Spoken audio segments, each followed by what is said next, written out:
Well, welcome back to the Rockman Power Hour. As you can see, we are joined by our significant others. I'm here with my wife, Julia Kajerski, also producer of the podcast. And Ryan is joined by his lovely wife, Melissa. Now, I know you're all sitting here going, you said you're going to be spending Valentine's Day with Jason Momoa. Well, that's kind of true.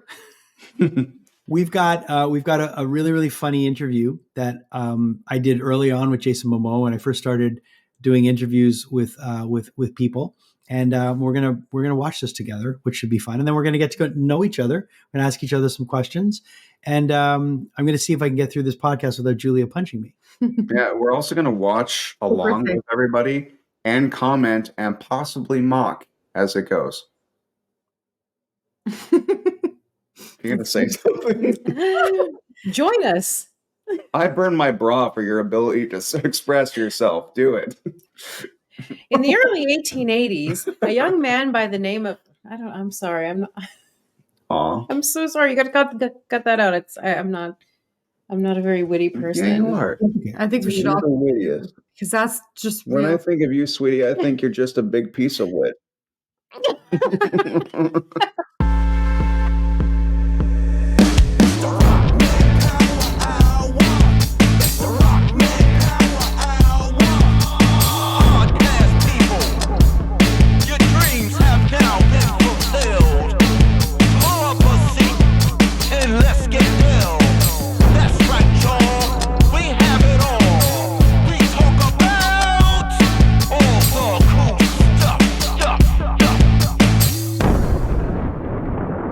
Well, here we are. Welcome to the Rockman Power Hour, a podcast where we talk to the most interesting people in the world of pop culture, music, and everything in between. And this is Valentine's Day. So on this Valentine's Day episode, we decided that we would both come on here with our significant others for the first time ever and talk about embarrassing shit. So this is going to be great. So I highly suggest you grab some popcorn. And watch the disaster unfold. Get a beer if you have one. And let's make this happen. So, Julia, this is the first time you're on camera, but you've worked on every single episode of Rockman Power Hour behind the scenes. That's true. Yeah, uploading, making sure all the stuff is spelled correctly. That's how people know that I don't do the uploading. You're like, dude, all these paragraphs make sense. Well, we're a good team, Ryan. You make it look amazing and sounds amazing. And Melissa is Ryan's significant other, who little does a lot of people know that she's the true talent in that household. Oh, yeah. She taught Ryan how to edit. No! She taught Ryan how to shoot. She taught me that bathing, not whenever I feel like it, is probably a good idea. He's so hard on himself. You smell great, dear. We decided we'd come on here and we'd bring the gals, and just I don't know what the fuck's gonna happen, because usually when Julia and I ever get into a conversation with anybody else that's around, and Julia gets enthusiastic, I don't talk much, which is kind of refreshing because all I do is fucking talk. So it's great that she's here because she's going to talk more than I will probably, right? Thanks for throwing me under the bus here.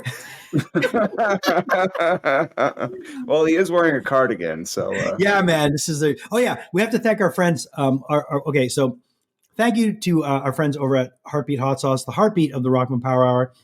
What's your favorite Heartbeat Hot Sauce? I'm like simple. I like the regular red habanero. You like the habanero? Yeah. Right? How much? Let's be really honest here, because yes, Heartbeat sponsors the podcast, but it's safe to say that we probably use Heartbeat every day. Oh, yeah. We're hot sauce people. Yeah. They're the sponsor and the heartbeat of the Rockman Power Hour. Mel, what's your favorite one? I'm obsessed with the dill. Obsessed. You like the D? I do. I love the D, Jason. Yeah, the dill's really good too, for sure. Dill pickle is great. It as much as we get sponsored by the show, Melissa takes it upon herself sometimes to go to IGA and buy some. But I keep telling her, if she just uses our promo code Rockman20, she could get a whole box of dill pickle. And, that would be a Merry Christmas. But no. So thank you to Heartbeat Hot Sauce. Thank you to our friends over at Studio House Designs.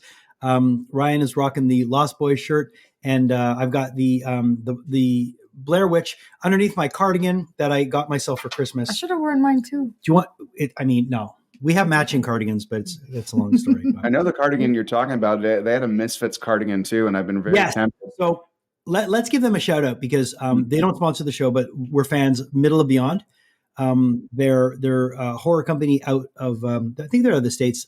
So I ordered this when they had their sale. This is the Creep Show one, and it's. I mean, look, if you know Creep Show, it's got the "Where's My Cake" from Father's Day. It's got the creep, and on the back, it's got the crate. These little things are the spray bottles and the cockroach from that episode. It's really cool. And they have a Misfits one. And I thought of you when I saw the Misfits one. And thank you. Well, no, who else are we going to thank? How about we thank my younger self for doing such a fucking awful job interviewing Jason Momoa? Oh yeah, that's true. That's the theme of this episode, right? We're going to watch some Rockman cringe. I don't like the term cringe. I thought you did a good job, but I hope there's some stick cringe in there too. Oh, dude, there's not stick cringe tonight, but life is kind of a stick cringe. If you talk to me long enough, they're not always recorded, but I put my foot in my mouth on a regular basis. That I'm aware of what my shoes taste like. So, would you say that is that true, Mel? I think I do it equally as much, so it's fine. Well, she did make a joke about the D before. Yes. Publicly on the internet. So, here we go. Now I'll tell you about some cringe times, maybe to make yourself feel better about what we're about to watch. But not once, but twice, I think I ruined an interview with Bobcat Goldthwait as it was happening. It was only a 15-minute interview, but I managed to say, "Wow, used to date Nikki Cox? That's awesome! High five!" He did not reciprocate. And then I asked him, "Hey, could you say you're watching season 0 in the signature Bobcat voice?" And he was not down with that either. Wow. So, No. When you get shut down by those kind of people, and were you a fan before that? Of course, it hurts your soul. Oh, I'm still a fan. I think he's a great director. In fact, I think he's funnier as a comedian when he's not doing the. I think he's much funnier when he wasn't doing that because he was showing a film called I can't remember what it's called, but it's about it's a found footage film about Bigfoot, and it was at Fantasia, and it was so good. And he went on stage to introduce it and just killed because, it's a stand-up comedian. And I thought that was way funnier than the presumably coked up 80s Bobcat. So, Well, we've all had embarrassing moments. And we decided to watch some of these embarrassing moments with our significant others, which could be fun. Because I like you, Ryan, I've had some doozies, man. I've had some doozies where, I look back on stuff, be it music, be it interviews, whatever. And I look back on it sometimes and I'm like, the fuck was I thinking? And the Jason Momoa interview is one of those moments. It's where pretty funny. It was at Comiccon. It was pretty early in. I think you wanted just someone to be your Valentine. Maybe it's very possible. I mean, I was just so excited that I was talking to him. And when you do a convention, or anything, when you're kind of probably hopped up on a couple of coffees and, you're probably a little dehydrated and those lights in the convention center make you like, Ugh. And so this interview we found on the internet. It's from what? It's from what year? I think it's from 2012 or 2011. Wow. Or 2011. It's a long time ago. And like Game of Thrones era. Right. So if you got clickbaited by the thumbnail saying that we're spending Valentine's Day with Jason Momoa, well, it's kind of true. Jason Momoa and two ladies. Yeah, Mel's reaction to the interview. Right. So you can start and stop as you go. I have no problem starting it, and if you have a comment, go for it. And if you want me to stop it, just let me know. Yeah, I just think I want to preface it by saying every time I did an interview, when I first started interviewing people, I felt the need to qualify. Which I still do in certain instances. But back then, I would always have this thing where if I was talking to a musician or I was talking to someone, I had to tell them, I used to be in a band and we were signed to Sharon Osbourne's label and blah, blah, blah, and I don't know if it was like a nervous thing. Now I'll bring it up, if it's somebody and it makes sense and it's like they might have been around that time, but it's something I don't really, I try to keep that stuff separate now. But man, I was just hopped up. I tell everybody that I was in a band and I was on Sharon and Ozzy's label, but that's just because I'm a pathological liar. So no, I don't know, just kidding. But I don't know, dude. Hey, sometimes it's not about a safety net. I definitely know there's certain things that we do, and even when you're trying to self-edit, where you don't want to say or but, and then what you say sounds completely unnatural. Yeah. But then after so many years, but also it's like they shoved this giant, gorgeous dude in front of you, and they're like, "You have 2 minutes, go." Yeah, It's pretty much. Yeah, pretty much. But also, I had met him. Not even met him. I had seen him in the urinal bathroom behind the backstage. Oh, that's why you're so fucking scared. I literally took a piss like in the same bathroom. He wasn't next to me at the urinal, but I saw him in the bathroom. No, he was peeing outside and it was still like in the urinal. Like, yeah. Anyway, let's roll tape. There we go. Oh yeah. Hey, what's going on? You're hanging out with the Rockman, and on my right Jesus, and on you go up your with left, I've got nipple. Jason Momoa. What's going on, bro? Hey, buddy, how you doing? I'm good, man. You and I met you in the bathroom. I did meet you in the bathroom. There he was staring at me. I was like, why is this guy staring at me? And I was like, he's the spirit of rock. That's it, exactly. I wanted to talk to you. Everybody asks you about acting, about all that shit. I want to talk to you about music because you told me that you're a hardcore Tom Waits fan. Hardcore Tom Waits What fan. else? What else do you like? I'm a big fan of. I'm a blues man. Have you I love heard- the old blues, but I mean, like, if we're gonna talk about rock and roll, Yeah. then Give me some rock. It's good with hard Sean rock, here. hard rock. Give me rock. Give me rock and roll. What do you like? Pantera's my Pantera. old Metallica. Dude, hey, let's go back to Pantera. I just interviewed Phil Anselmo at Heavy MTL. You My did? band was on Ozfest in 2000. We were the first band to sign to Ozzy's label, and we. Dude, it was relevant. It was I know, but it's so relevant. fucking I did, because I needed to see how fucking cool I am because my band was like, I look at this as the people that probably fucking hate me that watch this. Yeah. And you know what? You have every fucking right to hate me watching this interview because it's fucking grim. No way, It was dude. totally relevant, though. Dude. It was you were making. The I know, but I'm just- conversation okay. engaging. And look how I know he's looking looking at at you. You do see. Look at the way he's I'm looking sorry, at me. look how He's looking at me like, He's fine. He doesn't. Dude. Oh. he's looking at me like I'm a little. Okay, you're being a little too hard yourself. And second of all, If you looked at me like that, yeah. you know, Because Jason's so friggin' humble that he's like, "Oh no, it wasn't good. It wasn't. It was excellent." And you're hard on yourself. And second of all, Jason, you're fucking Homer Simpson because you look exactly the same 14 years later. I'm confident that you're almost wearing the same T-shirt. Your commitment to not having hair and wearing black shirts is admirable. Thank you. I'm very committed to that. Look, all right, let's go back. All right, let's keep toured going. on Ozfest with Pantera on the. You're a lucky son of a bitch. Dude, and I got to see them every night. Did you ever see them with Dimebag? No, man. Dude, amazing. Don't rub shit in. I grew up in Iowa, so we listened. Where to, in Iowa? Where it's like Mudvayne and what's it called? Yeah, Oh, and Slipknot. Yeah, but so you're a metal fan. So okay, I'm a so, metal so fan. you like Pantera? What else you like? I mean, who's the big one? Didn't you Mudvayne? just say that you just worked? It was in the news that you said that you worked out to Pantera. I mean, that was it. That was it. I did yeah. Conan, yeah, it's Pantera. Yeah, that's it. Yeah. Oh, Pause. sure. I literally rolled up the set every time. I was like, Okay. "Duh." Sorry, I thought past Jason said pause, so I didn't listen to you. So, when he says I worked out to Pantera, Yeah. when he did Conan, like, Mhm. dude, I fucking like that Conan movie. Okay. I haven't seen it. I saw It's the beginning of good. it where he almost gets stabbed as a baby as his mom gets stabbed in the stomach, and you see the sword going next to like the fetus. And I was like, this seems really cool. No. I should watch this at some point. The Conan movies, do we have it? No, I don't think I have it. I don't know. But that Conan movie was really, really good. And this was right when he was like, Mm. this is like, dude, way pre Aquaman. This is like, he was still, Mm-hmm. he hadn't done any of that other stuff. This was when he was like Game of Thrones. Yeah. And I don't think, they didn't announce him as Aquaman yet. No, wait, it's way before. No, this is way before. So he was still, yeah. Mhm. Anyways, but I just want to say, because that Conan movie is really, really good. But I'm very excitable there. I got very excited at a couple of points. It's Oh, like, your energy level It's is contagious energy. It's yeah, great. yeah. You enjoying it are now? You think it's good Good. You're putting the monster in energy right now, you know? Dude, I look like I'm coked up at some points in this movie. Hey, come on. Oh. All right, let's keep going. Get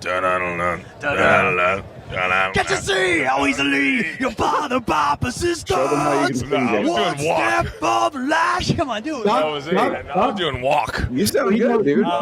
He corrects me. He goes, I was doing walk. he goes, I was doing walk. Was I doing walk? You I was doing walk. Okay, it was walk. You're right. Anyway, he's like, dude's doing walk. He just looks so fucking uncomfortable. Like, why did I have to sing that to him?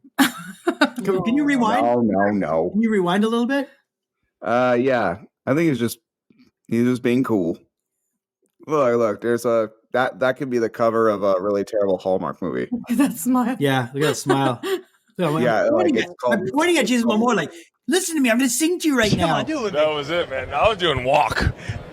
And so we, I like Primus. Like Primus, yeah, okay. Like old Primus. So you're a 90s guy. Rage Against the Machines. So you're a 90s. Yeah. This guy's Rage becoming is my more favorite, attractive as but he talks Black about Sabbath his is funny because my kids, when I was doing this new movie Wolves, I was buying a bunch of vinyl and I came across a great Sabbath album. And Which one? I got it and I was just like, it wasn't unfortunate. It wasn't Paranoia. It was like some like cheap thing. It was $2. It was like a collection of different songs. But anyways, I put it in. My son heard. Shouldn't have said fucking noise. I just look at my son's balls just going, Papa, what's that? I'm like, why did I have to go? You're Iron Man. I'm like, so there for a while, my This son is thought. great. I was saying, We'll have to say your parenting skills. I love them. So yeah, Sabbath is my son's favorite. Who else is? I'm just good old rock and roll. I mean, I grew up on my mama raised me on Motown and just rock, like CCR.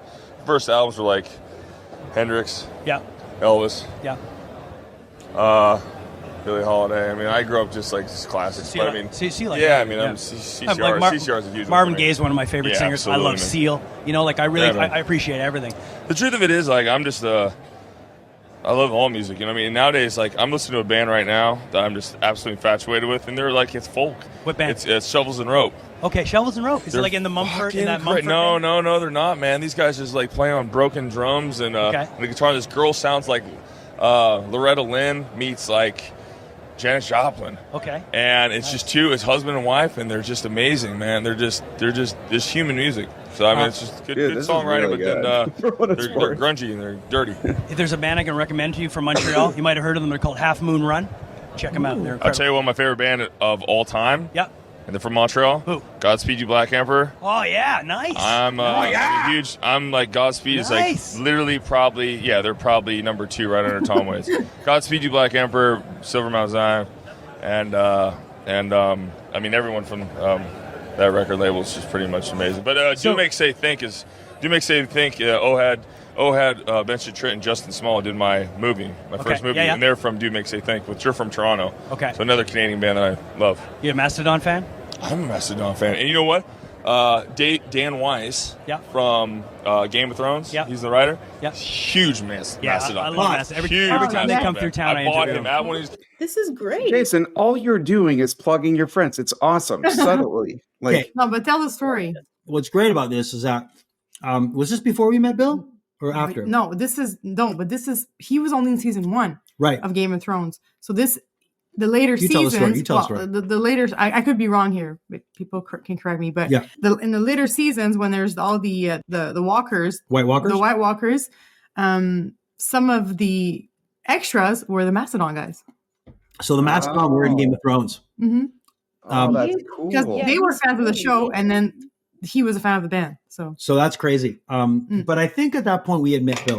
Yeah, we had met Bill. So anyways, this is really, really cool because it's and I'll have to send this to Bill when it's out. But I guess it's not that bad. I just find it a little cringe, like the Pantera thing. Anyways, but let's finish it off. Dude, this is fun, energetic stuff. This was even the style of interview that was really popular back then too, though. Mm-hmm. Right, like it's kind of like instead of just asking him safe, boring, repetitive questions, like this is actually like you two. It looks like you're playing like tennis or something. You lit a spark, and now he's like super into it. It's obviously different. So. There's some back and forth here. I think it's cool that you can't edit you out of this in a sense, and I think that's good.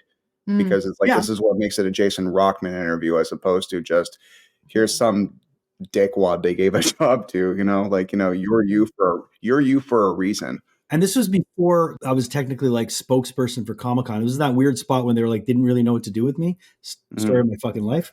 But I was doing the interview because I was on remote for show. They didn't assign me this content. I went and got it. I was like, I need to get this interview. I'm here. I'm going to do it. And then after a while, I was like, guys, why are we doing these interviews and giving them away to somebody else? Let's keep them for us. So it's kind of cool. But it is cool. And this is all before Aquaman and all that stuff. Oh, yeah. Oh, when Momoa would come to the conventions later, all of a sudden he was the biggest guest there. So it's exactly. Yeah. It's interesting to see that evolution. Mm-hmm. Right. Conventions, like this amazing mastodon, like beautiful, like silk painting, and Well, you know what? He's not offering a lot of interviews. He's in Game of Thrones, Conan, and all that, but he's got incredible music taste. Thanks for taking a couple of minutes to talk to us. Music is life, buddy. You're the best. Cheers. Thanks, bud. This is Jason motherfucking Momoa, and you're listening to The Spirit of Rock. The Spirit of Rock. I didn't know he had that middle name personally, but Can I just say something though? Yeah, please do. I noticed something about Jason Momoa, and I'm not sure if anyone else has picked up on it. He makes you horny? No, I find like he's really attractive. Yeah. Does anyone else think that? I mean, let me think. Yeah, I He's so hot. Oh my god, it's like numbing your Yeah. He was in Baywatch if you want to watch. It's funny how like a lot of metal chicks, people I know that are really into metal, like really love Jason Momoa. And as he listed all these bands, including Pantera and stuff, I could just see the need for a mop emerging. It's like, yeah, well, yeah. But so funny story about Jason Momoa coming to Comic-Con. He came to Ottawa Comic-Con as one of the biggest guests. This is years after this interview, and he was going over, and I was talking to James O'Barr, the creator of The Crow, and at this point, Momoa was booked to be The Crow. I just finished speaking to James O'Barr, and something catches the corner of my eye. Someone falls on the ground, and they're kind of convulsing. Like it's weird. It's like, okay, what's happening? Okay. And the thing about the Comic-Con staff is that they're so efficient, and I'm not saying that because we know them. I'm saying that the safety team is incredible and incredibly fast. So I have to say this before I say the rest of the story, because this person was no longer in danger and being taken care of. And our colleague Mark says in my ear, okay, I know you're looking at this situation, but there's something happening over there that you really should see. And I turn around and there's Jason Momoa speaking with James O'Barr, possibly for the first time ever at this convention. And they're standing next to each other and they're taking photos. And I'm being on the social media team with a quick draw McGraw, take out the cell phone and manage to capture the moment on camera and video. And at the same time, looking in the corner of my eye, going cross-eyed in the process of people helping the person up. So I'm paying attention to two things at once, and my brain is bleeding based on the multiple paying attention to two and very important things simultaneously. So to everyone who can multitask in very high pressure situations, I commend you. But I just had a taste of the pressure you're usually under. Well, it's funny because he's been in Montreal. I think we've had him. I think we've had him twice or three times. Twice, I think. But I know that time when he was there, he was backstage with the creator of Lobo. Oh, remember? No, I do not know that. About him playing Lobo. Every time I see Lobo in comic and animation and whatever, I'm like, that's Momoa in whiteface, dude. Like that's so he and I have a picture with Momoa and his name is escaping me and Creator of Lobo. It's fine. Yeah. Creator of Lobo, and I have a picture of the two. And Momoa's like, man, he was just pounding beers. He was having the best time, and he was like, I have my Lobo comics, and he was going to get them signed by the creator of Lobo, whose name is escaping me. But it's funny because he's been there twice, and and I think now he is going to be Lobo. I think there's talk about him being Lobo, but yeah, when he didn't get the Crow, that sucked because he would have been great.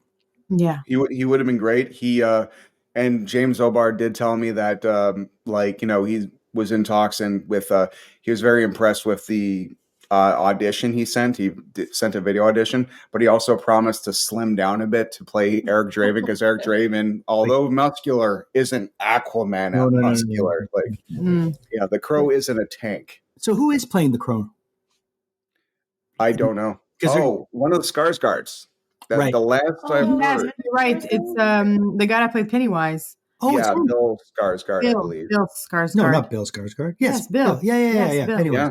okay, he's playing. He is. Yes. Oh, nice. Well, yeah, I'm pretty sure I saw that. It's true. So. Apparently, according to this, the Critter Lobo is Keith Giffen and Roger Silver. It was Keith Griffin. Keith Giffen. Keith Giffen, that's who it was. Well, we can call Mark Fabrizzi and ask him if you want. From television. I love Mark Fabrizzi. You should do all the reading in this house. No. And transcribe it for me in crayon and drawing so I can understand them. Well, going back to Jason Momoa, I know you haven't seen Dune still, but he's in it and he's really good. And I saw it recently again, and I was like, oh, he's really good. He's really good in Dune, and it's cool. We were saying when because we got to go watch Dune again a second. Like we got to watch Dune in IMAX a while back, and they did a screening in Montreal, and then they showed 10 minutes of the new movie, and Denis Villeneuve was there for the screening to say hi to people and stuff. It was really cool. But we watched again, and we were like, man, I love this movie because we're so used, like all we've gotten from Jason Momoa for the last 6 years or whatever is just Aquaman. And it's that character of Aquaman who I'm sure as much as he loved it, he's probably ready to put that to bed. And it was just cool to see him in Dune because he's kind of more like he was in Stargate, like it's just more, it seems more where he should be, I would say with Jason Momoa, I think you can make $1 billion with a Lobo movie starring Jason Momoa with the right director. Oh, yeah. Like if they go the complete Deadpool route, because Jason Momoa was born to play Lobo. Like there's no one on earth I would accept to play Lobo except him.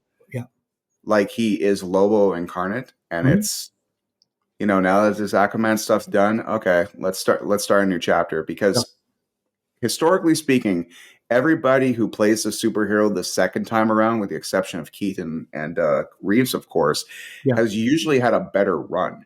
Reynolds has played Green Lantern before, and then he plays Deadpool. Now it's $1 billion franchise. Chris Evans was the Human Torch. Now he's Captain America.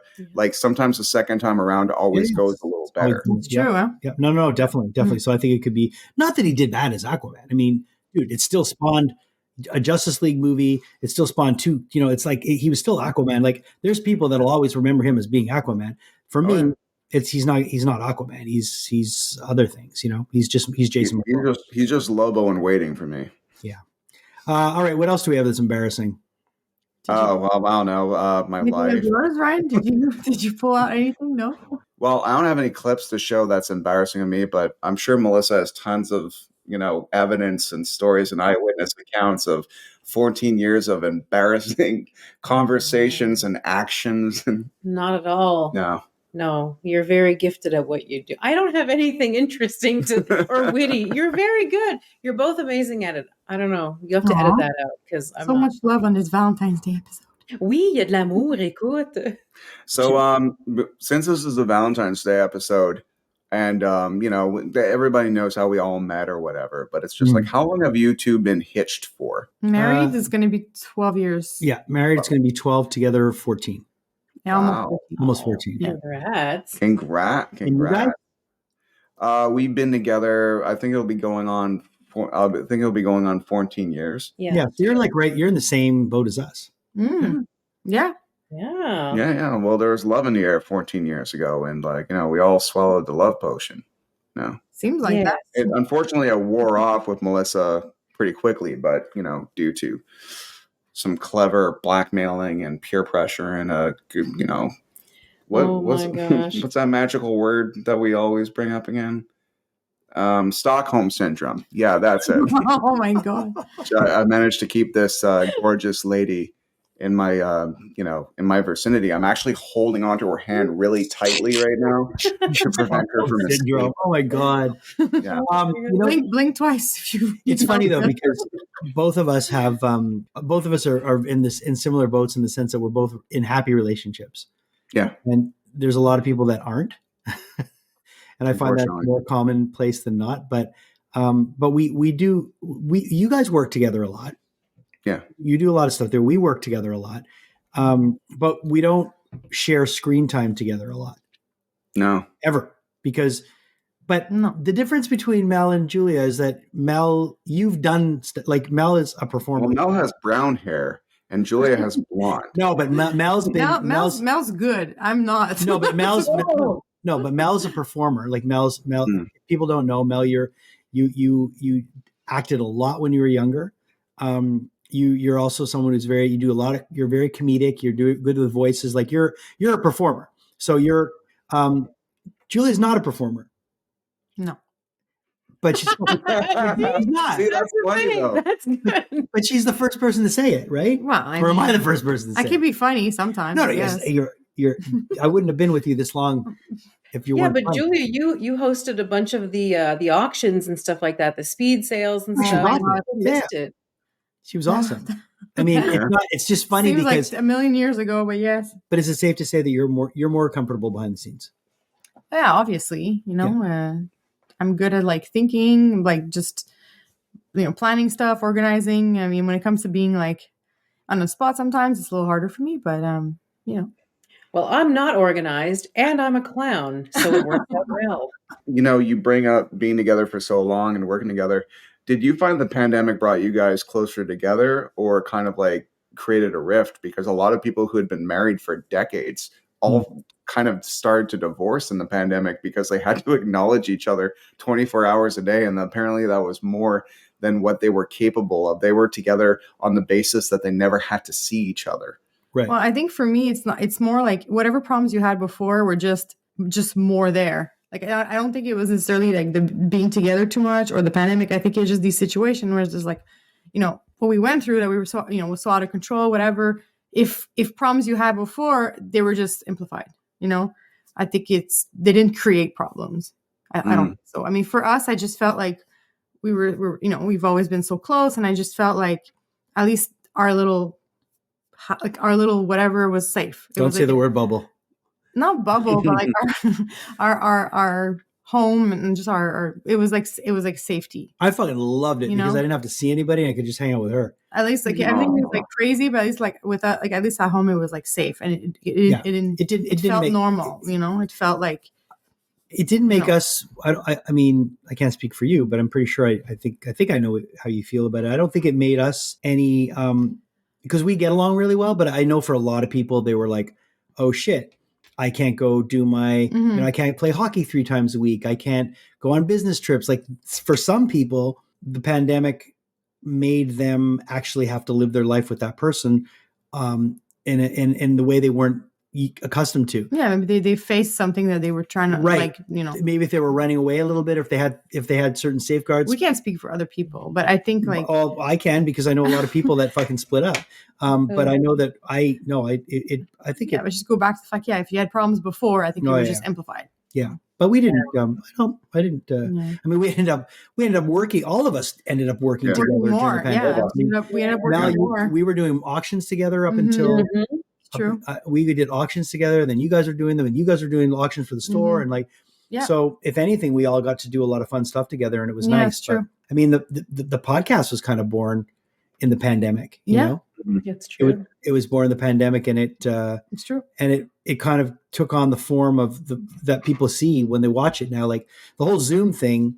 There's 2 reasons why we should tell people the reason why we did it in Zoom is because it was harder to do it in person because we needed a studio and we needed a spot to be able to do it and have guests come in. And I knew then there was no guests that were coming in. Like we would have gone through Montreal especially guests. During pandemic. Yeah. It was just like, but it also, I always knew that if we did it not this way, it would limit who we could have on the podcast. Well, because a lot of people in the States and in LA and stuff like that. So it works out. It's like a perfect fit. And it's also a really, it's like super organic for you to do that. It just seemed like a natural track, well, what's the word I'm looking for? Like a trajectory. Right. Well, and I was still doing radio at the time. Yeah. So, and I remember, do you remember when we started the podcast, how we felt about it? Like I was worried about doing the podcast. It started with a suicide pact. Well, yeah, maybe. When I started having the idea, I remember, Ryan, we were worried. I remember talking to you, but I was worried that my former employer was going to be upset because I was like, "Oh man, this is." And then everybody's doing podcasts. And everyone's doing podcasts, but I was worried because I was on air on a radio station that it might be a conflict of interest, and no one brought it up, which was great. And I think at the time, people were so worried about everything else that no one really thought about it. But I'm glad that we took the time to start it because it had been going for almost a year and a half before I got fired. Because then if we would have waited until I was done doing radio, it would have seemed so reactionary. You know what I mean? Yeah. But just for what it's worth, everybody, it's not like Jason was fired because they brought in someone named Jason Rockboy or someone like younger and hipper. His position doesn't exist anymore. Restructuring. Yeah. Like that really should be noted. Like, right, definitely. Yeah. And you know, I mean, not to bring it up or anything, but we brought it up. There's no ill will about all that, you know. But I think the best thing that I'm grateful for is the fact that, you know, we all decided to get together and do the podcast. Yeah. And I remember I was super worried about like how it was going to go when we first started. I'm like, I was really concerned that it was going to be a conflict of interest, and it wasn't. So I'm just glad. And I like, for going back to your pandemic question, I had no issue with it in the sense that I liked being home. I liked seeing the friends that I saw, and it didn't like, I was okay with it. Like, you were okay with it. You know, a couple of pandemics every few years, you know. You also worked throughout the thing, so it's not like I went to work every day. It didn't change it. You changed, Ryan. You had long brown hair. You had fucking Mel's hairstyle at one point. Yes, you had the same. You had Mel's hairstyle. Yeah. I let myself go. I think that's what happened here. I have some footage of him in the shower with that hair, and I'll be releasing it on his 40th birthday. Really? Yeah. Really? Oh, okay. that hair is iconic. Like, well, forever no. Yeah, the curtains matched the drapes for a few years there. Honey, you're on television. Oh, I'm sorry. You know, because I didn't dye my hair. So anyway, the pandemic for us, I think it just poured gasoline. The drapes? You just got that now? The drapes? Oh my God, it's late. You got to go hardwood floors, Ryan. It's much better. For us, the pandemic just poured gasoline on the crazy that already existed. Yeah. So we were both just nuts. And it was kind of like there was two Jack Torrances in The Shining, except they, you know, got along really well, but they're still crazy to the rest of the world. So yeah, that was cool. I almost kind of wish. It's kind of like, it's interesting. We moved to a new neighborhood and there's way less people we know around here, and, you know, don't go outside that much because work is so home oriented. So it's almost kind of like if the pandemic happened right now, I wouldn't really notice as much. Right. But 4 years ago, I was much more social and going out a lot more. So there was kind of a learning curve, and there was what do you call it? An adjustment period. Oh yeah, there was an adjustment period. Yes. Of course. Yeah. Yeah, that was hard on everybody, you know, like. And we had to make bread, right, Julia? Yours looked amazing. Oh, you took a picture of your bread. I can make bread. You know, I make pizza. Have we made bread since? Yeah, I made bread. No, not often though. We were like getting into making bread. What is the other things that we did? We made bread. Was that all we did? Pretty much. Bread? Yeah. I don't know what else we did. It seems like 5,000 years ago. Yeah. It does. It seems like a different lifetime ago. And it's interesting to know that as long as we're alive, the more years and decades that go by since, we can look back on this time that almost seems like an episode of The Twilight Zone, and will seem so unbelievable to all the babies that exist right now that will turn into teenagers. They're going to say, "You did what? Mm-hmm. You had to do, huh?" Yeah. So that's interesting. And you fought over toilet paper? Yeah. Oh God. Okay. I'm glad it's over. But you know, at the same time, like, it's, you know, I think it just shows, like, you know, sometimes you just continue doing your thing and just be grateful for who you have around you, you know? Yeah. I'm glad that, like, and having Jason for sure was like way easier, you know, like, than I'm sure other people, just because we're best friends, and like we were able to always talk and always like make sure we're both okay. So let's ask a couple of questions Okay. to each of our significant others and vice versa. Like, I don't know, maybe we can tell another funny story. Like, I have a great story. See, now I didn't prepare anything and now I'm stressed. No, don't be stressed. Don't be stressed. I have a great. Do you want to tell the story? What do you have? That couples game. Yeah. What's the couples game? You want to play a couples game? We should do this again, but we should play this couples game where you have to guess what the other would say, and you write down. At our wedding, we did that at our wedding. At our wedding, they put us back to back with the shoe, and you have each other's shoe. Like you have your shoe, and you have your significant other's shoe, and you have to put the shoe up when it's like who's the first person to do the dishes, and then you put up like that.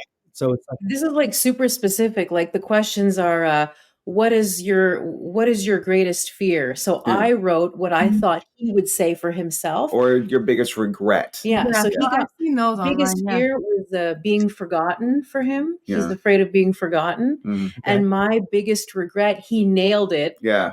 And her biggest regret is never acting with Jensen Ackles on Supernatural. Because they filmed in Canada for like 15 years. And I literally wrote that down. And then my regret is never becoming famous. And it's just like, and I'm like, I felt seen. I felt like you knew my soul more than anybody at that point. So biggest fear and biggest regret. That's really funny. So do you know my biggest fear? Jail.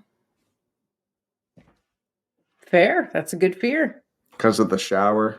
I have this fear, loss of freedom. This fear of being incarcerated. Yeah, I would never want to be incarcerated. And I think it ties into like getting angry and like doing something stupid and getting incarcerated. Your biggest fear? I don't even know my biggest fear. I know your biggest fear. What? Getting old and having nobody to take care of you. Because she's concerned that my kids are going to put her in a fucking home and not look after her. Because my old ass is going to be dead. That's what she's worried about. It's true. Is that not your biggest being fear? alone and old? Yeah, I guess. That's That's really sad now that I just said it out loud. It's okay. Don't worry. I'm going to live long. Yeah. Yeah. No, it's I don't know. That's What's my biggest regret? You don't have regrets. True. Who are your celebrity crushes? Oh, that's easy. That's easy. That's easy. I uses Salma Hayek. And Jennifer Connelly. Well, back in the day. Jennifer Connelly back in the day. Yeah, that's good. Mitsu. Shout out to Mitsu. I got your number in my phone. What about you, Mel? Can you guess his? Well, wait, we didn't tell yours. Well, everybody knows mine. Charlie Hunnam. Well, yeah. And? That's it. No. Who else? Oh, there's Devon Sawa back in the day. Well, yeah, Devon Sawa back in the day. I love me some Devon Sawa. And I don't know. I thought there was one more, but I can't keep track of all these dudes Julia likes. Yeah, it is. Yeah. Ryan's, I know yours. Yeah. Alexandra Daddario. Yes. Who was she played The Rock's daughter in, what was that movie? San Andreas. Yeah. Okay. I know her more from True Detective and other stuff. And Baywatch. She was on the big bright blue eyes on Baywatch. Oh, yeah. Okay. He likes Ava Green. I do. And the brunette from Two Broke Girls who's engaged to Andrew WK. What's her name? Kat Dennings. Yeah. Dude, you and I would like definitely Dennings? not be vowing for the same women, Ryan. Kat Dennings. Well, I mean, I want to see Mel Kat Dennings a little. Yeah. Yay! Oh my God. But look, all the girls I have crushes on have brown hair and are pale. Okay, and have blue eyes. Like it's kind of a type. Yeah. Yes. Thank you for being you, coincidentally, because none of this is fake. So who's Melissa's crush? Oh, I know. Well, Jason Hank. How do you pronounce his name? Jensen. You got it. Jensen Ackles. More like Jensen Snackles. Jensen Ackles. Jensen Ackles. Conan O'Brien. Paul Walker, rest his soul. Oh. And Norman Reedus. Yeah, and I love Colin Farrell as well. I find your choices are very different. Yeah, very diverse. Yeah, very diverse, Mel. Yeah, and Derek Whibley is Sum 41, so she really likes guys with small, scrunchy eyes that dye their hair blonde and usually spike it. I know another one that you like. Who? Oh, yeah, Jason. Should I say it or no? Who? No. Yeah, I don't care. You don't care? I don't care all day long. All right. It's Chuck Hughes. Wow. Oh yeah, I do have a celebrity crush on Chuck Hughes as well. Yeah, he's a handsome dude. He's a good looking dude, and he's you know what makes him really what really makes him attractive is that he's really nice too. Like he's kind, and so you know he's like literally one of those people like women love him, men want to be him kind of thing. He's one of those kind of guys. I wish I had his height and his cooking skills, but his height first. I'm always the shortest guy in every picture I take. Not always the shortest guy, but yeah. Yeah, he's fun. He's really fast on his feet. I'm not sure.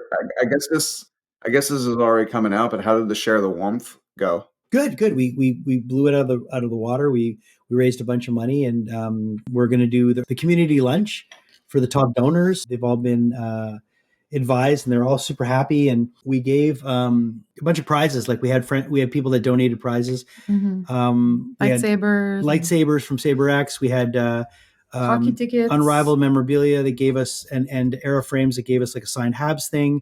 We had a bunch of stuff, really, really cool stuff that people won. So it was really, really fun. And you guys were awesome because you guys came in to share the warmth. They had nobody to film anything, content. And this is all around the holidays, and everyone's so busy around the holidays. And you guys took the time, and I remember they were so grateful. Well, yeah, food banks, especially during the holidays. Kimber was amazing, and Chuck was exactly what I thought, just really down to earth, and he was exactly how I pictured he would be. Very friendly, very polite and kind, and yeah. He's a great guy. Yeah. He's super great. But that was fun. It was super fun. All right, so we know who our celebrity crushes are. We know what our fears and our regrets are. Do you have any regrets? You didn't ask me. I didn't ask you. I don't think so. Regrets? I don't know. Yeah, you don't have any regrets, do you? Really? I mean, I'd have to think about it. I'm not like that. No, you don't know. Yeah, I don't. I mean, I. The only regret that I've ever voiced to you is theater school. Yeah. That was the only regret. I didn't finish Dawson. I quit because I was drinking. So that's probably my only regret. And I think it's a regret, but like you were so young and like I would have liked to have I wish I would have finished it. It's like one of those things where like I'm not the kind of guy now that does things and doesn't finish them. And that was like one I was like, why did I, so I think that's probably why I'm hard on my kids when they ever voice not wanting to finish something. I'm like, it triggers me, Do you guys have any regrets? Well, they said it already. Yeah, but that was like the joke. No, but real ones. I kind of wish I Forrest Gump wise have just found myself in some really incredible situations, but sometimes I just can't get out of my own way and appreciate what's happening as it's happening. Like earlier this year, you hosted the Trailer Park Boys in Winnipeg, but I hosted them in Ottawa. And just some stuff that was happening at work earlier that day. I'm on stage. I'm looking them all in the eye. I'm doing a good job because I know how to do this. Right. Even if I have a concussion, I can host someone on stage and do a good job. But I just kept over and over and over and over again, kind of being overcritical to things I'm thinking of or not thinking of, I couldn't get out of my own way and just appreciate I'm on stage with the Trailer Park Boys. But, professionally speaking, the face isn't showing this. Yeah, like being present and not worrying. It's funny because I've done a lot of those, right? And I know exactly what you're talking about. Yeah. And I consciously now, because if people haven't been to Comiccon or a Comiccon before, the queue, like usually it's like 45 minute. 45 minute on stage. You do like they take questions. You do like a 10-minute Q&A with the guests, and then you open it up to questions. Yeah. And what I always do now is when I'm with a guest and after I've finished doing the back and forth and the questions are going, I look at them a lot and I absorb what's going on, and I look at them, and sometimes I'm like, man, I am fucking sitting here looking at some of your like the T1000 or here, like it's just this feeling where you just look at them and you're like, I'm going to, and I'm not doing anything right now. I'm just like, I have a smile on my face because I'm listening and I want to look like I'm absorbing all this, but sometimes I'm just so lost in that, but in a good way, not lost. Like you, and it's just such a great, sometimes just looking there and going, hey man, I'm on stage with the fucking Trailer Park. Be grateful for the opportunity for sure. Yeah. You wouldn't be up there unless you there's no way you'd be up there if you didn't know. Well, no, that's not true. It could happen that you're up there and you don't know what you're doing, but not I've seen that happen, but not in your case. In our team, no. Yeah. But it's important. It's so important to try to enjoy the moment, Woody. So, okay, what else can we ask each other? What could be funny? Yeah. Should we look online for Valentine's Day questions? Sure, why not? My lips are dry. People do on like. Oh tags wait, or I got something? one. What's your favorite thing about Julia? In a not like her dad might see this way. My favorite thing about Julia? Like Yeah. in the heart, Jason. You know what my favorite thing about you is? Your cheeks. No, in the heart. Not like physical. Oh. I don't really know you. I just kind of married you, because like you're hot and whatnot. You got a great set of teeth. Mm. I was going to compliment Melissa's big, awesome eyes. Yeah. My favorite thing about Julia is probably the way she makes me feel when I'm with her. Oh. I just feel like I'm at home. This card says it all. This card says it all. That was my line for the biggest time. I would find these cards, and One time he gave me this card, and I can't remember for what, but he just wrote inside, this card says it all. Because I really select my cards. And I'm like, wow. Well, fuck, I'm a man of few words. But they did say it all. Like Hallmark said it for me. I didn't have to write a bunch of shit. I just wrote this card says it all. So I teased him for a while about that. Anyway, I mean, at least he got me a card. Yeah. We don't do a lot of gift giving. Mm-hmm. Mm-hmm. Like Valentine's Day, birthdays, Christmas. We don't do it like a ton of because for me, well, it's not my love language. yeah, it's not like I like to give presents. I like to get presents, all that fun stuff. But we don't more active service. Yeah, like I would rather on Valentine's Day make a meal together, spend time together. Mm-hmm. Yeah. And at Christmas time, we're very conscious about. Do we give each other presents this year? No, I don't think so. Well, we always say no presents, and then you buy me stuff. Right, but I didn't get any presents this year for Christmas. I got fuck all. But I always say I don't want anything, but then no. We don't do a lot of that. But because our love languages are very I have several, and Julia has acts of service. Yeah. Wow. That's not true. Some of my best presents that I've ever gotten have been from Julia. Yeah, I just prepared this beautiful art for you, yes, with Mike. So that right there, that Mike Ruth. Mm-hmm. I don't prepare was the right verb. Julia commissioned that from Mike. Yes, commissioned with Kevin and Liz. Mm-hmm. They commissioned that for my 50th birthday. That was an awesome present. That was for my 50th. That was really nice. Yeah. But when it matters, I'm there. But some of the small, Julia will do things like prepare your meals. No. But like in terms of gifts, she went to New York City, and she's like, "Oh, I went to New York City, and I brought you back a record," and she brought me A Tribe Called Quest, Midnight Marauders, which is one of my favorite fucking hip hop records, favorite records of all time. And then we never really talked much about Tribe Called Quest. She knew I liked them. She found the record on vinyl for me, and I was like, holy shit. So, and then she got me the Black Star record. She's gotten me a couple of things along the way, which have been wow, that's fucking But you see, I give you so little presents that when I do, you remember. Do you remember, what's the favorite gift I've ever given you? Marriage. Aww. I mean, you mean so many things one that pops out that you can. I mean, I like when you buy me I hate shopping. Okay, so sometimes he'll go and he'll get me shoes and a couple pieces of clothing, and I like that because I don't have to go to the mall. That's nice. What about you guys? Are you guys big on the gifts? Depends on the time of year, but I would say the best gift of Melissa we give each other is kind of we egg each other on when it comes to inspiration sometimes. If I want to do something and I'm usually so scared of spending money and stuff, Melissa will be very encouraging in a sense to kind of indulge in some of these things. I always wanted an arcade machine. And right. I saw at GameStop that they were selling one, and the price point in my head, it's not even that bad. But to me, I'm just I can't spend this because the second I spend this, the roof is going to cave in or something, right. And we're going to need all this money. But I walk back up to her, and I'm no longer in the store, and I explain what I just saw, and before she even knows how much it is, she's like, well, we have to go get it. And she's like, I don't care how much it costs, I'll pay for half of it. Like, this is you've always wanted this. Let's go get this. And you deserve it. And Ryan is very responsible with his finances, so it's not like it's not reckless. He's not reckless. So I was like, we can make this work, and he's going to be 40 soon, so it's like, and you deserve it. Well, so thank you. The big selling point of the arcade machine is that I can add any game I want to it, as opposed to here's 3 games you're stuck with. Dude, you were so excited when you got that. You came over here that night when you got it. You were like, we had it in the car. You're like, can I park in your neighborhood if I've got something expensive in the car? I'm like, fuck, you have expensive in the car that you can't that's bring what it was. That's what that's an arcade machine.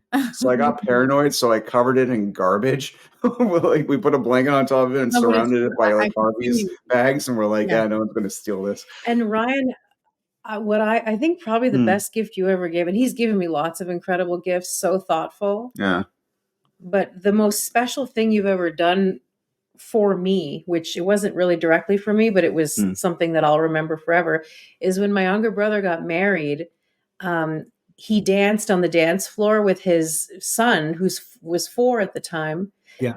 And they danced to a song that is from a movie that they're both obsessed with. My nephew is 6 now. He's obsessed with the movie Monster Squad. Nice. Yes. He's obsessed with it. He wears clothes that are in reference to, he has like a yellow checkered shirt, and he calls it his Sean shirt. He has the Stephen King Rules shirt. It's him and my brother, his father, it's really a special thing for them. The point is, Ryan goes up to the DJ at my brother's wedding and tells him, can you look up, it's called Monster Squad Rap. It's from a movie in the 80s.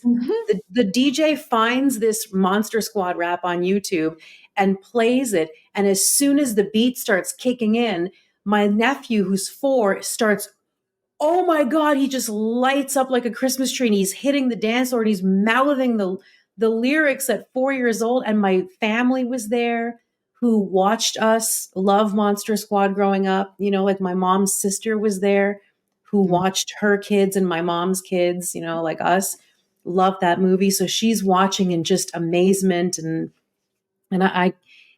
he danced with my brother to that song at the wedding. And I'm forever grateful that Ryan he thinks of things like that. He's very thoughtful. And Oh, honey, what about all that garbage you made me buy you, though?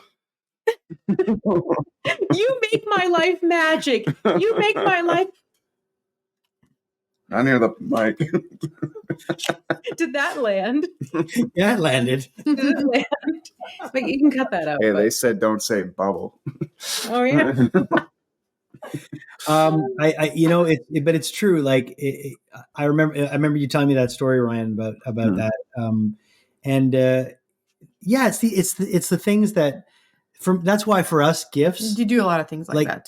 Gifts are like, I think one of the funnest things I got to do for Julia was the New York trip. Trip. Like I surprised her. He's like, we're going to Toronto. I'm like, okay. I surprised her with a trip to New York. No offense to Toronto. No. I said to her, because with Julia, I have to, with the way our house works. It's like, we're driving to Toronto. And I'm like, okay. So the way our house works with Julia, when I met Julia, I was extremely in debt due to some really bad decisions that I had made. And my dad, like, there was just when Julia met me, I was fucking in the hole, man.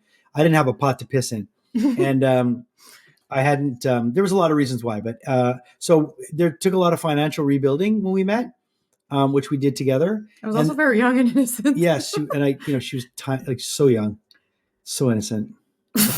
Anyway. And when we ended up, getting together, our first year together was financially very tough, but it got better and better. And what ended up happening is we soon realized that the only way that our situation was going to work is if we put all of our finances together. Well, we got married. Yeah, so, we put all of our finances together. Yeah, but when you get married, usually that's the best way to do it. It's true. But a lot of people have separate accounts. But you're married though, so it's like we were like at a poker table. By law, like chips were all in, right? So there was no easy way to surprise Julia with anything. because she fucking watches everything that comes in and out of her account. We have pretty much a rule that if it's over $40, we don't really 50. Oh fuck, okay. So if it's over $50, we don't really have to account for it. It's okay. So that's why there's a lot of $39.99 charges on Amazon for movies that we don't really have to talk about. But anyways, we're very very transparent about our finances. So I came to Julia, and I think it was our 10th wedding anniversary. No, we went to Italy. Right. Okay. No, I think it was for. We sound like so jet set. Oh, that was the year we went to Italy. No, I think it was like 7 or something. I said to Julia, I go, I want to do something special for our anniversary. Don't look at the credit card bill, and try not to look. You did it behind my back. I did it like I had to be super stealth, but I said there's going to be a budget and a portion of money that we're going to use for this fucking trip. And as we were doing it, I kept leaving breadcrumbs for her to follow that were so off the fucking mark. I was believing you. At one point, like I'm like so like I just trust. So I planned a trip, and then I told her we were going to Toronto. We were driving to Toronto, so she had packed her bag, and I had packed our bags, and we wheeled them to the car. And we get to the car, we open the hatch to put the, and I said to her, I go, look, we're going to Toronto. I know how much you fucking hate Toronto, but we're not going to, but what we're doing in Toronto, is awesome. So she kept looking at seeing what was going on in Toronto, and she was checking. And so we got to the car, and this fucking limousine pulls up next to the car. Next to me. It's her, and the guy rolls down the window. It's like 6 a.m., okay? And the guy goes, are you Julia? And she's like, yes. And he goes, you got to get in the car. And she's like, what the fuck is going on? So I take the bags out of the car, and then we open up the limo door, and she goes inside, and she's, what are we doing? And then I had recorded a video for her, and it said, we're not going to fucking Toronto. We're going to New York City. And we're not driving there. We're flying there. And we're staying in Manhattan. And we're going to, the first night, we're taking the D train all the way to Coney Island like the Warriors. And we're getting off there, and we're seeing Mastodon. And then play the entire record of Crack the Sky, which is our favorite. And then the next night, we're going to see Perry Farrell from Jane's Addiction. And then on the last night, we're going to Book of Mormon. On Broadway. Oh, and that was a surprise. And she had no fucking idea. I don't know if you can top that, but that was pretty. So I packed for Toronto, not for New York. Like Toronto, whatever, So I didn't pack for New York. I didn't have anything nice like to wear, like to go for dinner. And I was like, well, whatever. So you can wear your T-shirt that says "This place sucks." Well, the first night what was funny that I was wearing my Mastodon hoodie. Yeah, like out of nowhere. Yeah, to wear for the drive. So then when we showed up, video of that you recorded from. I have it somewhere, but it was just really a fun thing to do. So that was like my. Yeah, it's like I can't do this for you. Like I'm not like. I don't think I could like not tell you, like I don't think I could like. Well, you orchestrated his 50th birthday video. You got all the people to send videos in. That's true. I did. And you guys put that together. Yeah. That was incredible. That was awesome. We didn't lift a finger to get all those people from all over the place. Yeah, that was don't great. Say I don't give you anything. I never said you didn't give me anything. We went to New York too. It wasn't a secret though. We planned it, but it was definitely like an amazing 3 days. The first night we saw Beetlejuice on Broadway. The next day, like I have friends that go to New York and they're like, we went to Duck's Pub and all this stuff. And we went and saw all these beer, Mel doesn't drink, right? So we did all the bumpkin touristy stuff. We're like, we want to see the SNL tour. We want to see like where they did the SNL tour.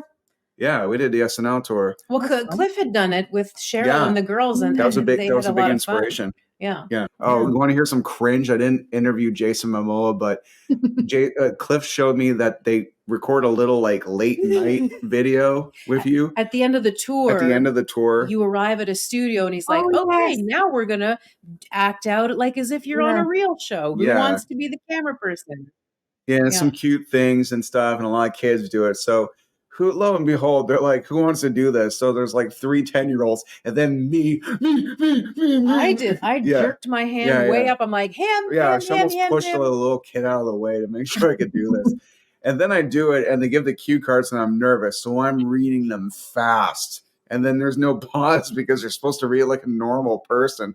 So I'm like, all right, this on the show, we have this and this, because I'm trying to show this tour group how fast I can read these cards and how good I would be at the stupid thing, followed by 5 to 8 seconds of uncomfortable silence until this day I still can't watch that video because I think it's the most embarrassing. Well, we should have that right exactly. now. Like you should play that up. Like where is it? Know it is so like just Do you know awkward. where it is? I don't know.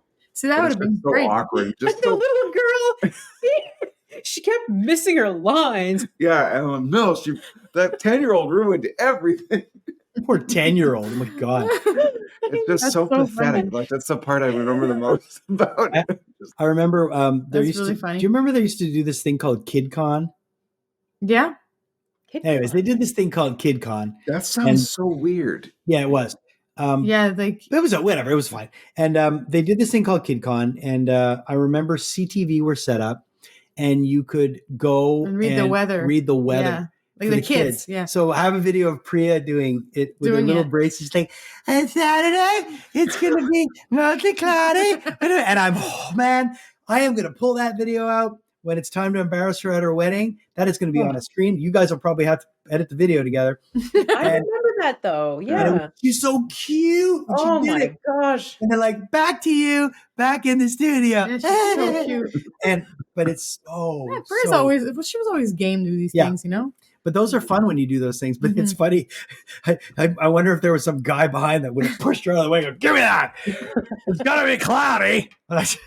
Well, it's been a nice night full of like embarrassing moments but you know, thanks for loving me despite me. I appreciate that. I do love you. Because We all love you, Ryan. there are so many potholes on this highway that you call love. So thank you for enduring them. Thank you for loving me. Thank you for loving me. You're nice. Like I say, nobody really knows that I say this, but this is what I always say to her. Whenever I thought she looks good, I go, "You're a really nice woman." I don't look great tonight. Like, You always look good. No. God, Julia. You don't have to do anything. You look good. Beautiful. Julia gets dressed up. Okay, so she'll get dressed up. She'll put on like this dress in her hair, and she'll be all made up, and she'll be like, when? No, but she'll be like, she'll do these things sometimes, not often. Yeah. Because we don't do a lot of that. But when she does, she'll be all, and then she'll come down the stairs in like sweatpants and this baggy hoodie and like her hair all done up, and I'll be like, "Yeah." Like I like that face for you. That's amazing. Yeah, that's true. I love you too. Yes, and thank you for helping out in the podcast as much as you do too. Yeah, this is our producer, Julia Kajorski, that we always refer to. Really love working with you guys. And when the Rockland Power Hour used to be a skit show through Store a long time ago, Melissa was an actor in the first episode. Yep. Oh man, I love ski. Remember Mr. Tinkling. Mr. Tinkling. We have to find those. Do you have those somewhere, Ryan? I don't know. Maybe that was a lot of computers ago. So I think we all learned a lot about ourselves. I learned that. What's your name again? Brenda. Cool.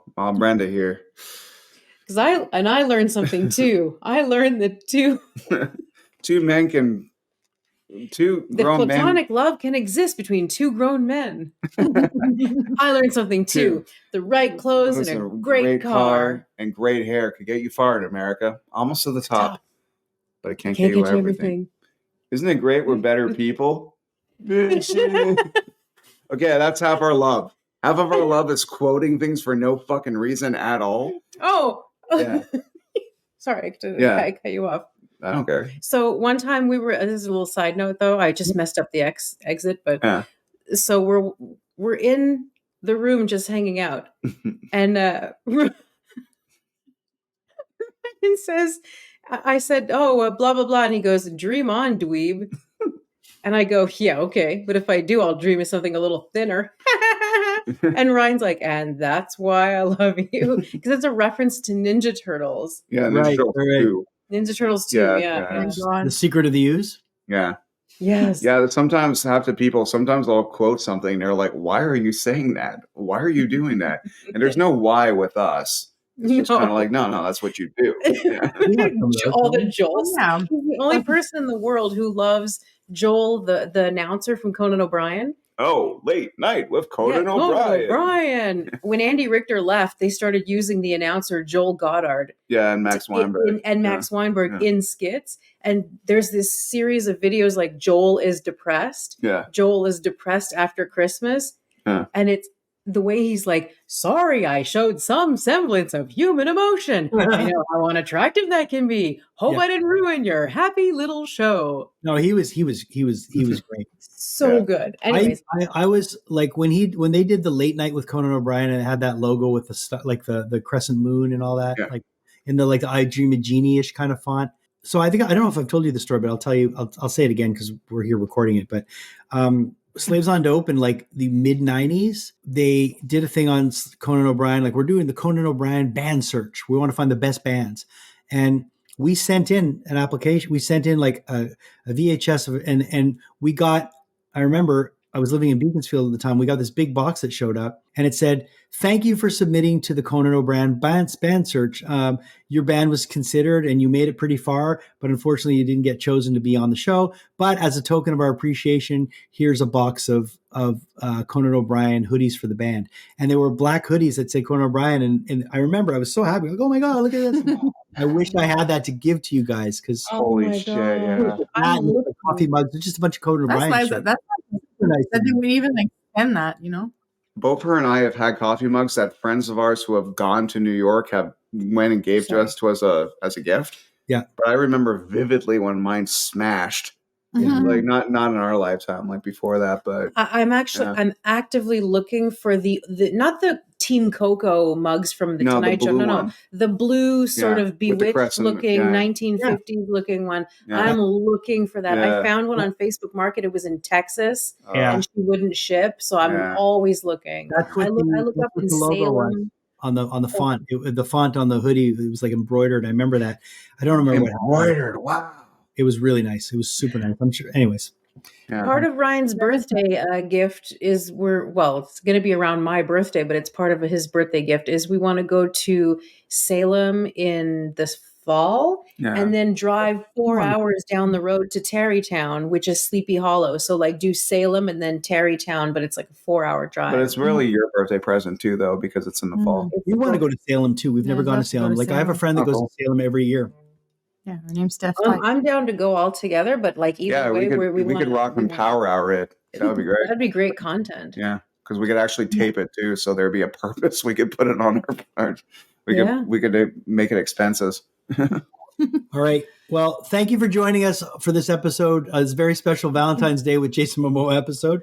I hope you enjoyed the part that Jason Momoa was there, and thank you to my beautiful wife Julia and my producer Julia Kajewski for enduring me and for being awesome. And thank you to my co-host Ryan Stick and to the lovely Melissa Gallianos for making him all engorged. And we'll see you next time on the Rockman Power Hour. Happy Valentine's Day. Enjoy it.